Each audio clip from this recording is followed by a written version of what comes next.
we will move on Bronfenbrenner's ecological theory. Bronfenbrenner's ecological system theory, also known as the bioecological model, emphasizes the interconnectedness of various environmental systems that influence a child's development. He divided the environment into 5 systems, which will be reported by our next Guys, let's proceed in microsystem. Microsystem is the first level of Bronfenbrenner's theory. Microsystem is the smallest and most immediate environment in which children live. Microsystem comprise the home, school, peer group, and community environment. Example in home involves family. In school involves classmate or teacher. In peer group and community environment, which means involve friends or neighborhood. Relationship in a microsystem are bidirectional, meaning other people can influence the child in their environment and change other people's beliefs and action. Interaction within the microsystem typically involve personal relationship with family, classmate, teacher, friends, neighborhood. In group or individuals interact with the children will affect how they develop. For example, supportive parents who read to their child and provide an educational activity may positively influence cognitive and language skills. Or children with friends who bully them at school might develop self-esteem issue. Okay guys, the next slide is mesosystem. The mesosystem is where a person's individual microsystem do not function independently but are interconnected and exert influence upon one another. The mesosystem involves interaction between different microsystems in the child's life. This interaction can have significant impact on the child's development. Kumbaga pag sinabing mesosystem, interaction siya ng environment na nakapaloob sa microsystem. Ano ba yung nakapaloob sa microsystem? Diba yung family, school, peer group, community. Yung sa family, sa home, na involve yung family. Sa school, involve yung teacher and classmate. Sa peer group, community naman, involve yung friends and yung neighborhood.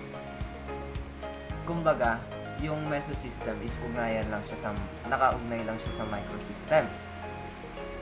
Example, yung sa home. Tinuturing natin, siyempre, parents. Sa home, may parents. At sa school naman, meron namang second parents na which is yung teacher.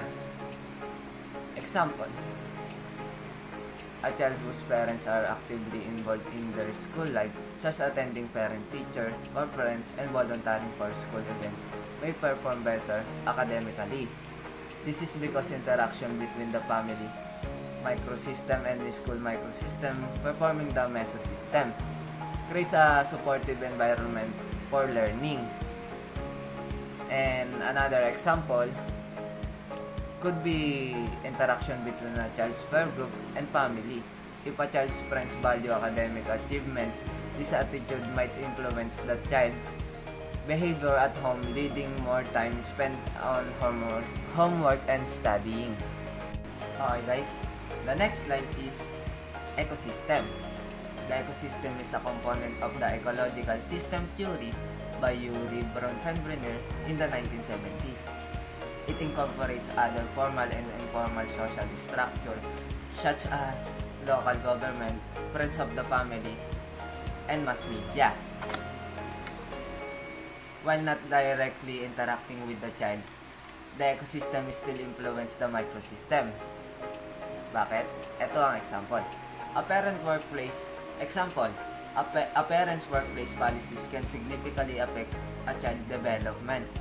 If a company offers flexible working hours of work from home option, parents might have more time spent with their children, positively impacting the child emotionally, develop, and family relationship. Macrosystem.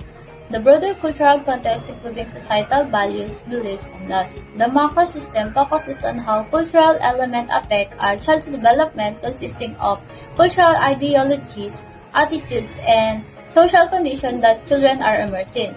For example, in a society that highly values individual achievement, might be encouraged to be more competitive and self-reliant.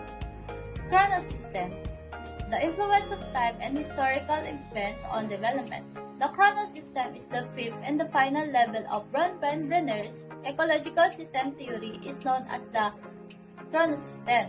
The chronosystem relates to shifts and transition over child's lifetime. For example, the introduction of widespread internet access and social media represent a significant chronosystem change for many children.